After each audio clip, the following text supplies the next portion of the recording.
ஆராதனை எப்படி ஒரு சமூக வலைத்தளங்கள் இயற்கை பேரிடர் காலங்களில் நமக்கு உதவியாக இருக்குன்னு சொன்னாங்க.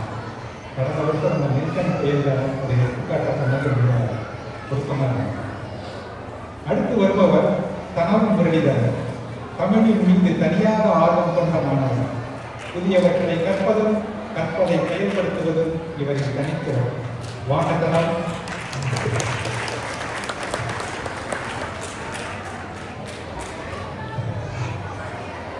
திட்டிக்கும் தேன் தமிழ் டிக்கெட்டும் பரவட்டும் முத்தமிழ் தாய்க்கு என் முதற்கண் வணக்கங்கள். ஒரு யாரானா ரொம்ப நல்லா பேசுறாங்க. அது எப்படி சமூக வலைத்தளம் தான் புயல் இருந்து மக்களை காப்பாடிச்சான். என்ன கொடுமை சார் இது. புயல் 1000 மைல் முன்னாடி வரும்போதே லைஃப் ஸ்டாப் போயிடுவாங்க. அது ஸ்பெகட்டிவ் மாடல்னு ஒன்று போடுவாங்க பாருங்க. 100 கோடி வேற எங்கேயோ போகும். ஆனா ஒரே ஒரு கோடு மட்டும் டேம்பா பக்கத்து வரும். அது சிஸ்டம் பிரிண்ட் பண்ணிச்சா இல்லை இவங்களே பென்சில் வச்சு போட்டாங்களான்னு தெரியாது. ஆனா அந்த ஒரே ஒரு கோடை வச்சு காஸ்கோ, வால்மார்ட், பப்ளிக்ஸ்னு எல்லாத்தையும் வித்துருவாங்க. கடைசியில அந்த கோடை ரப்பர் வச்சு அழிச்சிட்டு God's grace you are save now சொல்லுவாங்க பாருங்க. சம்ப கோபம். ரப்பரை வச்சு கோடை அழிச்சிட்டு பை காட் கிரேஸ் சொல்லிடுவாங்க. கடைசியில இதுதான் சமூக வலைத்தளத்தின் வேலை. இன்னும் உண்மையை சொன்னா வாழைப்பழக்கம் அப்படின்னு சொல்றாங்க.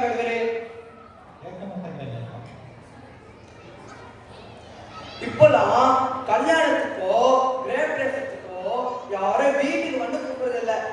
வாட்ஸ்அப்ல இல்லைன்னா இன்விடேஷன்ல தான் கூப்பிடுறாங்க. வெளியூர்ல இருக்கிறவங்களும் சரி.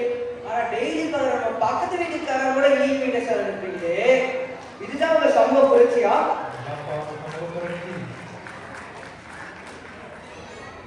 அமெரிக்கால இருக்கிற மகன் பேசுவாங்க. நோக்கியா பட்டன் போனை கன்ஃபியூஸாக பார்த்துட்டு இருக்க பெற்றோர்களுக்கு வாட்ஸ்அப்லயும் ஃபேஸ்புக்லயும் ஹாப்பி மதர்ஸ் டே கைகூசாம ஸ்டேட்டஸ் போடுறீங்களே, அவங்கள பார்த்துட்டு தம்பி ஆலையில அதை கழிக்கு யாருக்கு பாட்டியா கிடைக்க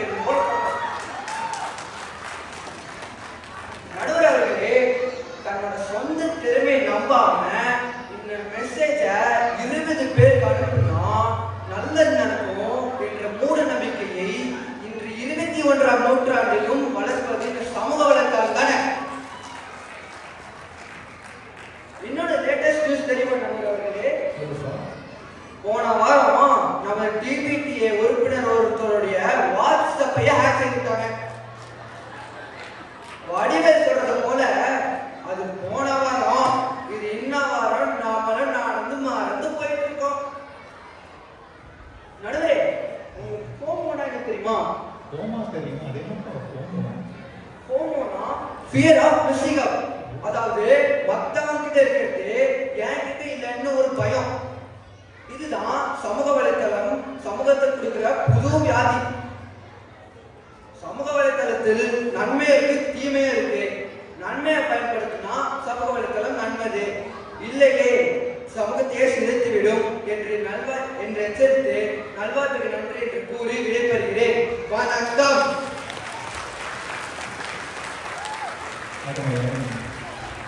ஆடை இல்லாத கடையில யாருக்கு பாட்டியா இருக்கீங்க அப்படின்னு ஆரம்பிச்சு ஓங்கோங்கிற புது வியாதி வரைக்கும் நகைச்சுவையா பேசியிருக்காரு.